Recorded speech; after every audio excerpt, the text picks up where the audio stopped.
Assalamualaikum warahmatullahi wabarakatuh. Waalaikumsalam warahmatullahi wabarakatuh. Kita ketemu lagi untuk mata kuliah dasar-dasar fotografi. Minggu lalu kita sudah banyak bahas. Dari pertama tentu saja dari perkenalan dulu ya, dari perkenalan sosialisasi kontrak perkuliahan. Yang kedua adalah bagaimana menjelaskan sedikit sekilas tentang pengertian fotografi. Jadi lebih ke memahami bagaimana persoalan fotografi. Yang utamanya adalah kita ngomong bersentuhan dengan persoalan cahaya kayak begitu ya. Lalu Ya, juga sebagai contoh kasusnya saya sudah perkenalkan beberapa foto kayak gitu ya. Beberapa foto untuk dilihat, belajar cara bagaimana melihat foto kayak gitu, dan bukan cuma melihat ya, tapi membaca foto persisnya kayak gitu. Jadi yang diharapkan dari perkuliahan pertama itu adalah bagaimana dari foto-foto yang ditampilkan itu sudah mulai mengenal ada apa sih di dalam foto itu gitu, ada kandungan apa kayak gitu. Lalu sejauh ini apa poin-poin yang kalian dapati dari foto-foto itu? Mungkin kita mulai dari Mas Bintang. Dari foto yang kemarin dapat apa ya Mas Bintang ya? Itu yang boleh boleh sambil lihat modulnya kan iya, sudah saya saya publish lihat ya. PPT-nya nih. Iya. Ini kan ada 8 foto ya. Kemarin saya sudah Ah, kasih lihat ya. Ada 8 ah, foto, ada gambar di situ di dalam modul tertulisnya sudah saya cantumkan. Di situ ada gambar foto pengasong ya. Lalu ada yang pengayuh sepeda kayak begitu, lalu ada foto pohon-pohon kering kayak gitu ya. Lalu ada bangunan tua, lalu ada orang di atas rel kayak begitu, lalu ada iya, siluet, lalu ada saya sebut aja bidadari lah kayak gitu ya karena fotonya gayanya gaya bidadari kayak gitu. Lalu ada yang apa namanya pengendara motor kayak gitu. iya, Berikutnya yang nggak kalah penting juga ada gambar soal ini seperti percikan air ya, ada aksi kayak begitu. Plus ada gambar seperti semut tuh sedang mendorong butiran embun kayak gitu. Ada 8 foto kayak gitu. Jadi yang ingin saya tampilkan, makanya saya mau tangkap dulu kira-kira kalau dari foto-foto ini apa yang Mas Bintang tangkap gitu dari sebuah foto gitu. Jadi biar paham. Jadi kalau istilahnya ada istilah membaca ya. Kalau membaca itu dalam pengertian di ilmu komunikasi itu adalah bagaimana kita mencoba mencari tahu dengan persoalan-persoalan di balik foto itu. Pertama tentu saja mendeskripsikan dari sebuah foto. Ada apa di foto itu? Apa yang kita lihat di sana? Tampak luarnya ya. Tampak luarnya ada apa yang kita lihat kayak gitu. Satu kayak gitu. Yang kedua, tentu kita sebagai calon-calon pakar komunikasi itu dibiasakan bukan cuma melihat foto yang tampak di gambar kayak gitu, tapi kita mencoba kebaliknya. Karena kita urusannya adalah persoalan kreatif, tentu saja kita mencoba kira-kira kalau foto seperti ini itu isinya apa sih, kandungannya apa aja kayak begitu. Lalu yang kedua, bagaimana teknis pengerjaannya. Yang paling penting kan itu kan poin kedua, karena kita kan mau jadi fotografer, kita mau bahas tentang fotografer. Nah yang kita bahas adalah bagaimana mengerjakan foto semacam ini kayak gitu. Jadi ada beberapa 8 atau 10 foto kayak begitu, kita sudah mulai gambar, oh kalau foto ini sepertinya harus begini settingnya, ini harus seperti ini, harus seperti ini. Itu adalah yang dimaksud dengan membaca. Jadi bukan membaca dalam pengertian denotatif, sekedar huruf-huruf kita baca. Enggak, ini yang kita baca adalah foto. Sama nanti suatu saat kalau kalian juga ikut kuliahan perkuliahan metode metode penelitian kualitatif, itu akan selalu dikenalkan dengan istilah membaca. Nah, membaca ini adalah sama artinya dengan memaknai atau mencari makna lain di balik sebuah pesan. Misalnya kita lihat iklan atau flyer dari suatu iklan, maka kita bukan cuma lihat ada apa di dalam iklan itu. Ada tulisan apa, ada gambar apa, dan seterusnya. Lalu kenapa kita cari tuh, kenapa fontnya harus seperti itu? Kenapa harus gambarnya itu yang dipilih? Lalu kenapa pilihan warnanya seperti itu? Nah, kita cari warnanya. Nanti pada akhirnya di balik pengertian-pengertian itu kita akan bisa dapatkan kira-kira ada apa sih sebenarnya, ada motif apa, ada ideologi apa kan dari sebuah foto kayak gitu. Nah itu yang disebut dengan membaca. Jadi pengertian membaca ini tidak semata-mata diartikan secara denotatif, yaitu cuma melihat foto kayak gitu. Nah gitu. Kayak saya coba kira-kira dari misalnya Mas Bintang, kalau lihat foto pertama, foto yang anak kecil ya. pengasong gitu ya, kira-kira dapat Langsung. apa yang Anda lihat itu sebagai, katakanlah sebagai penikmat foto kayak gitu, apa yang Anda lihat? Jadi pertama kalau misalnya dari pembahasannya ini adalah seperti yang dibahas di modul juga, bahwa kita mulai melihat apa yang ada di foto gitu, di atas yang ditampak oleh mata kita kayak gitu. Mata kita menangkap, pertama tentu saja menangkap sebuah objek, subjek kayak gitu ya.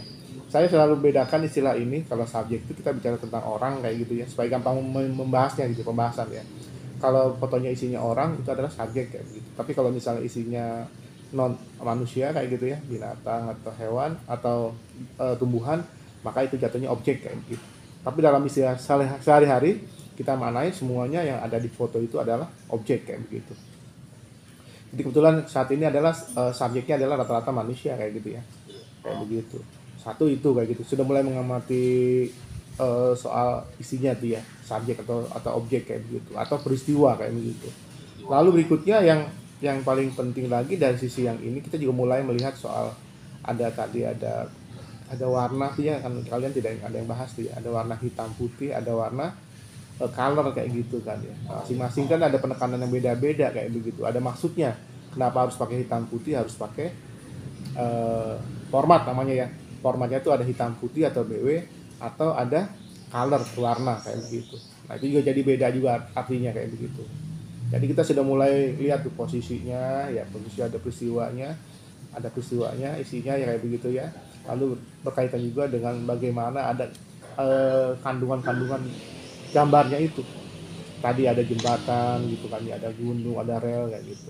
Nah kayak gambar pertama nih, saya sudah di slide berikutnya tuh yang menyangkut analisis konten fotografis itu sudah dibahas tuh ya.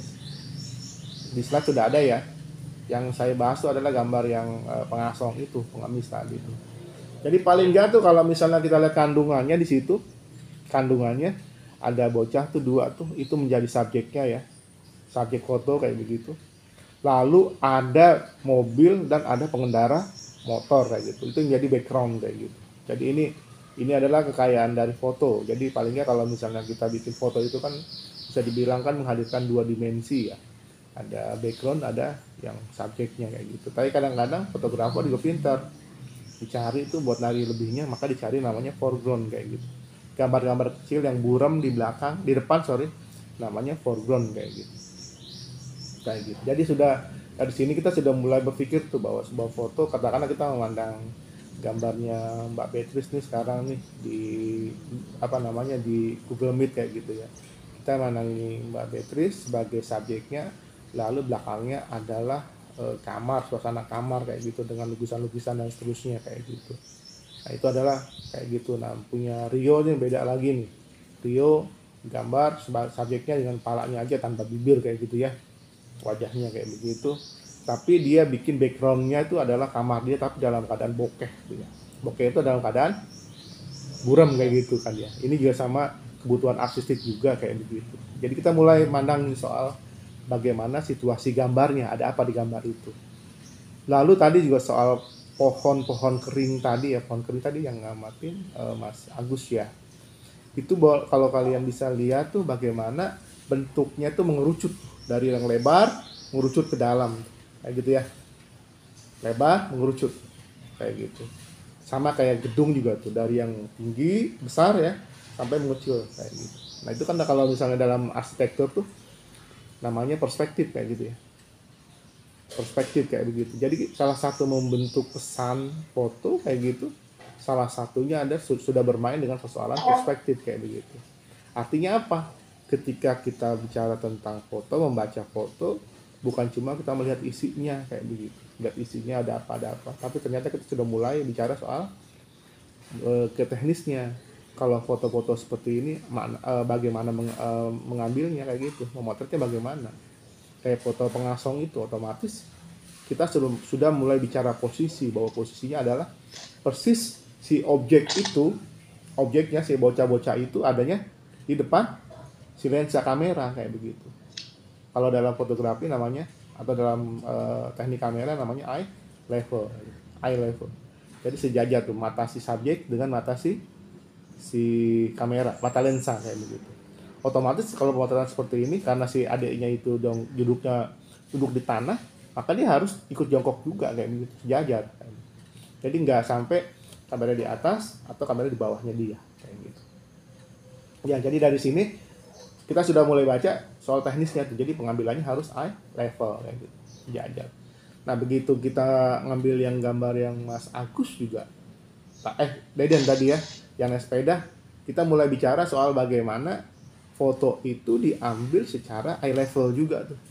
Jadi persis dengan si bapak di atas sepeda, tapi lensanya tuh diperkirakan sama tuh dengan si matanya si subjeknya kayak gitu. Jadi eye level kayak gitu. Cuman mulai diperhitungkan tuh objeknya, bahwa objeknya itu dia membentuk bagaimana si backgroundnya itu, jembatan-jembatan itu seakan-akan menjadi bingkai dia kayak gitu. Jadi nggak semata-mata misalnya sekedar foto aja kayak gitu. Tapi ini sudah dipikirkan bingkainya pas belakang dia jadi bingkai kayak gitu. Jadi alam sudah membentuk bingkai. Nah, artinya apa? Ketika foto itu sebelum dibikin, si fotografer sudah memperkirakan bahwa ini bakal jadi bingkai kayak gitu. Dan ini backgroundnya menjadi bingkai kayak begitu. Artinya kita sudah mulai bicara posisi si fotografer dengan si subjeknya kayak begitu. Dan seterusnya kayak gitu. Untuk mendapatkan gambar-gambar yang sedramatis seperti yang berjalan di atas rel kereta kayak gitu ya, itu kan juga sama, harus mempertimbangkan bagaimana dapat sudut pandang tuh yang perspektif tuh, dari yang besar menjadi kecil kan. Nah, artinya sebagai fotografer kita tuh sudah mulai berpikir bagaimana menempatkan diri kita dengan kamera kita tentunya di tempat-tempat yang strategis yang memungkinkan kita dapat angle-angle yang tidak terpikirkan oleh orang lain kayak gitu. Kalau bisa tidak terpikirkan oleh orang lain. Kalau foto-foto standar kita adalah foto dengan level eye level gitu, posisinya. Tapi dalam keadaan tertentu kayak misalnya si orang jalan di atas rel itu dia berusaha di bawahnya lagi. Jadi dapat dia jalan tuh lurus berdiri dan dia di bawah. Jadi kesannya itu dia gagah gitu, megah kayak gitu. Nah, dalam artian ini tentu saja kita bicara tentang posisi penempatan kamera terhadap subjek itu, yang normal standar adalah sejajar eye level. Tapi dalam keadaan tertentu, dalam keadaan kebutuhan tertentu, terutama kalau saya bicara dalam kebutuhan artistik kayak begitu ya, ada dia dikondisikan di atas kayak gitu, jadinya high angle ke bawah kayak gitu, high angle. Biasanya kita kalau memposisikan bahwa sesuatu objek atau subjek itu dalam keadaan kecil gitu ya, atau dalam keadaan termarginalkan kayak gitu. Jadi di keadaannya di atas. Kita mau tahu dari atas kayak begitu. Tapi kalau dalam keadaan tertentu, dalam keadaan kita butuh bagaimana ingin membentuk sebuah image, subjeknya itu menjadi menjadi megah, menjadi kelihatan agung gitu, maka pindah kita ke bawah kayak gitu. Di bawah jadi low angle, kebalikannya. Jadi ada high angle, ada eye level, ada low angle kayak gitu. Jadi masing-masing ada maknanya kayak gitu dan ada tujuannya. Itu artinya apa? Penting bagi kita fotografer sudah berpikir tentang posisi kayak gitu. Bagaimana menempatkan lensa kita, tubuh kita tentunya, tubuh kita dan kamera kita. Jadi kita tidak selalu memotret itu dalam keadaan selalu eye level kayak gitu. Kalau kita bikin selfie kan selalu posisinya eye level kayak gitu ya. Tapi dalam keadaan tertentu ketika rame-rame kita karena berpikir untuk mendapatkan semua gambar dapat waktu selfie ya, diposisikan kita tuh di atas kameranya supaya dapat kayak begitu.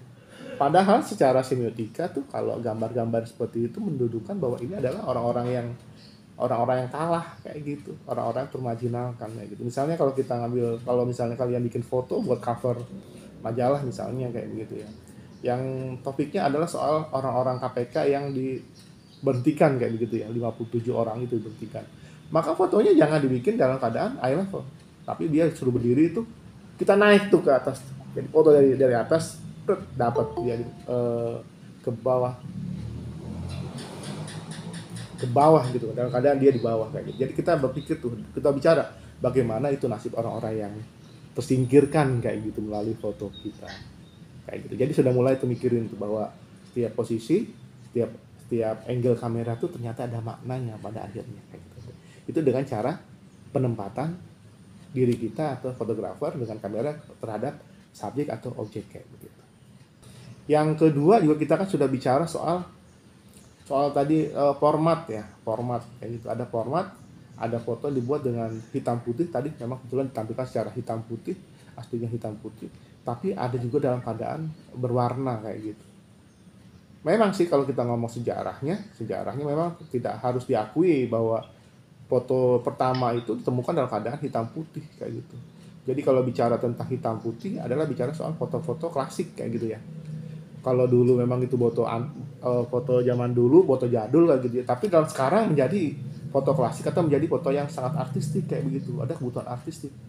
Kalau dulu zaman saya masih belajar fotografi, bahwa gambar hitam putih itu dibuat itu dalam keadaan untuk kebutuhan agar gambar itu menjadi permanen, lebih abadi dia ketimbang gambar warna. Misalnya kalau berwarna hitungannya dalam 5 tahun itu memudar warnanya, jadi sesudah tidak jelas lagi warnanya, warna merahnya tidak jelas, warna kuningnya tidak jelas dan seterusnya. Tapi hitam putih dalam 10 tahun itu akan bertahan tetap hitam putih dan kontrasnya masih jelas kayak begitu. Dan ini yang ingin dicapai oleh para fotografer sebagai foto-foto artistik kayak begitu.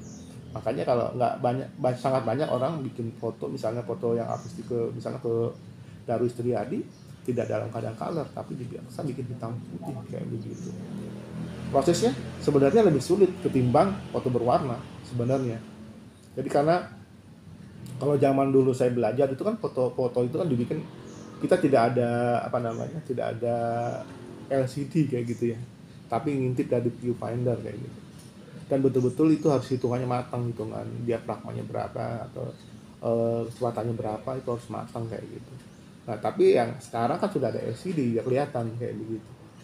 Nah itu yang membedakannya. Kedua nanti begitu dikoreksi, nanti yang hitam putih itu harus koreksinya di laboratorium masih bisa. Bagaimana cairan-cairan itu dikurangi, bisa kita koreksi cukup atau kurang. Tapi kalau color kan otomatis yang bekerja sudah mesin kayak begitu. Jadi hasilnya memang bergantung foto kita gitu. Tapi waktu cetaknya itu sudah bermain-main dengan mesin. Tapi hitam putih itu kita bisa bermain di dua tempat, di fotonya kita bermain, waktu nyetaknya pun kita bisa bermain-main. Bahkan kita salah di hitungan presisinya gitu ya di waktu fotonya. Nah, waktu di kamar gelap mencetak itu kita sudah bisa bermain-main tuh untuk memperbaiki, untuk mengoreksi kayak begitu. Itu zaman dulu ya. Tapi zaman sekarang karena sudah canggih, sudah serba digital, jadi bahkan dalam keadaan baru foto beberapa detik kita sudah bisa lihat di LCD. Bahkan sebelum dipoto pun sudah lihat di LCD kayak gitu. Jadi kita nggak perlu ngintip lagi pakai viewfinder tuh, tapi pakai LCD kelihatan kontrasnya seperti apa, bokehnya seperti apa sudah kelihatan kayak gitu. Jadi sekarang kita sudah dimanjakan oleh alat kayak gitu timbang dulu. Jadi kalau sekarang foto-foto anak sekarang tuh lebih bagus, ya wajar sih karena alatnya sudah sangat membantu gitu. Jadi presisinya tidak selalu harus dihafalkan, tapi sekarang sudah bisa ketahuan semuanya, hasilnya seperti apa tuh sudah kelihatan kayak gitu di LCD kayak gitu. Jadi sudah ngomongin tentang isinya tuh ada foreground, ada background dan ada subjek. Lalu soal bagaimana formatnya, ada yang berwarna atau hitam putih, dan pada akhirnya kalau kita bicara tentang isinya ada apa, kita bicara tentang posisi kamera dan fotografer dengan si subjek atau objek kayak gitu. Sampai sini ada yang mau ditanyakan? Sebelum saya lanjut silakan. Ada yang mau tanya Mas? Iya. Untuk mendeskripsikan sebuah foto itu kayak gimana Pak? Pertama tentu saja foto itu kan ada subjek tuh. Ya. Iya. Subjeknya dulu dong. Subjeknya apa sih dia? Ada aktivitas apa subjek itu? Subjeknya itu sedang apa kayak gitu. Kita kan selalu sama. Kalau saya kan kebetulan ada backgroundnya kan jurnalistik ya. Kalau bicara tentang foto pasti bicara tentang 5W1H kayak gitu. Ada siapa di situ, sedang apa di situ kayak gitu, kapan gitu kayak gitu. Kenapa kalau bisa? Jadi 5W1H-nya itu sudah harus terjawab tuh. Itu adalah bagaimana cara mendeskripsikan sebuah foto. Misalnya fotonya ada dua pengasong sedang duduk istirahat di pinggir jalan, lalu di belakangnya ada mobil dan kendaraan bermotor kayak gitu. Itu ada foto yang paling gampang dibaca tuh kayak begitu. Cara isi kayak gitu ya. Seperti itu. Tapi kalau mau detail lagi, kita ngomong secara teknis sudah ngomong tuh. Subjeknya adalah si A, backgroundnya adalah A, B misalnya ya. Terus foregroundnya adalah C kayak gitu. Terus kita ini nggak bisa lihat lagi formatnya adalah apa kayak gitu. Tambah detail lagi tuh Mas Bintang. Jadi bukan cuma isinya apa, mendeskripsikan isinya apa, tapi sudah mulai mendeskripsikan kira-kira bagaimana itunya, jabaran kontennya. Jabaran kontennya tuh dari secara teknis ya. Kalau tadi kan kita ngomong secara 5W1H tuh ya. Secara isinya, tapi kita jabarkan kontennya. Tapi ada yang namanya background, ada yang namanya subjek, ada yang namanya foreground kayak begitu. Terus ada kita ngomong soal formatnya kayak gitu ya, soal formatnya. Terus pada akhirnya kita ngomong soal posisi, bahwa ini diambil secara eye level kayak gitu. Nah, jadi itu yang pertama tuh kayak begitu. Bagian pertama sih itu dulu. Nah, begitu dua, kalau misalnya kita lebih jeli lagi sebagai fotografer, membaca foto tuh sudah mulai berpikir, ini gambar foregroundnya bokeh, maka kita mulai berpikir bagaimana komposisinya dapat ini ya, bagaimana cara dapatnya. Kalau cara dapatnya kita sudah ngomongin bagaimana setting kameranya tuh, bagaimana berapa diafragmanya, berapa shutter speednya, lalu berapa ISO-nya kayak begitu. Jadi kalau misalnya 3 poin ini kita sudah ramu format sedemikian rupa, maka kita baru berpikir bisa dapat efek bokeh yang di depan itu atau di belakang, di foregroundnya kayak begitu. Jadi ada hitung-hitungan. Tapi kalau misalnya ngeplet aja tuh gambarnya, kayak gambar handphone rata-rata kan ngeplet tuh ya, semua rata, semua fokus kayak begitu. Maka itu kita nggak perlu mikir tuh, itu standar sekali kayak gitu. Standarnya misalnya kalau foto pagi misalnya bukaannya, kecepatannya 125, lalu diafragmanya 16 gitu misalnya. Itu standar tuh hitungan tuh. Tapi sekarang tuh begitu kalian berpikir untuk mendapatkan gambar bokeh di pagi hari kayak gitu, maka bukaan 16 tuh udah harus diubah ke bukaan yang besar. Besar itu angkanya kecil kalau diafragma ya. Jadi kalau misalnya ada angkanya misalnya 5,6 kayak gitu ya, terus dan seterusnya sampai 16, 22. Jadi angkanya besar tapi bukannya kecil tuh, lensanya. Tapi kalau angkanya besar, angkanya kecil, itunya bukannya besar kayak gitu. Jadi harus dibalik. Kalau shutter speed, angkanya besar, itunya kecepatannya tinggi. Tapi kalau angkanya kecil, kecepatannya lambat. Kayak gitu. Dibedain. Nah, itu ada hitung-hitungannya kayak begitu. Jadi kalau ada bedanya, ada caranya membuat gambar yang dengan efek bokeh kayak begitu dengan gambar yang standar yang rata semua kayak gitu. Tapi dalam pengertian kita berfoto dengan handphone pun sekarang kan handphone sudah menyediakan fasilitas itu. Jadi ada lensa, kalau nggak salah tuh handphone yang baru tuh lensanya sampai 5 tuh ya. Ada yang 3, ada yang 4, ada yang 5 kayak gitu. Dan masing-masing punya fungsi kayak gitu. Dan kadang-kadang ada yang baru beli karena duitnya banyak, bisa beli handphone dengan 5 lensa itu, tapi nggak tahu makainya juga dia. Tetap yang dipakai adalah kamera yang standar yang di default di kameranya kayak begitu. Nah, jadi sudah mulai menghitung soal teknisnya tuh Mas Bintang tuh. Soal berapa diafragmanya, berapa kecepatannya, berapa ISO-nya kayak gitu, dan tambahan-tambahan lainnya kayak begitu. Jadi kita sudah ngomong ke teknis kayak begitu. Nah, otomatis kalau misalnya suatu saat kalian sudah mulai terjun ke fotografi, ketika lihat foto tuh sudah bisa baca ini foto seperti apa ngambilnya kayak gitu, seperti apa diproduksinya, bukan cuma bisa lihat isinya ada apa, maknanya apa, tapi sudah bisa baca soal bagaimana cara memproduksinya kayak gitu. Bisa dari segi pemotretannya, persiapannya, sampai bahkan sampai ke laboratorium kayak begitu. Itu kira-kira.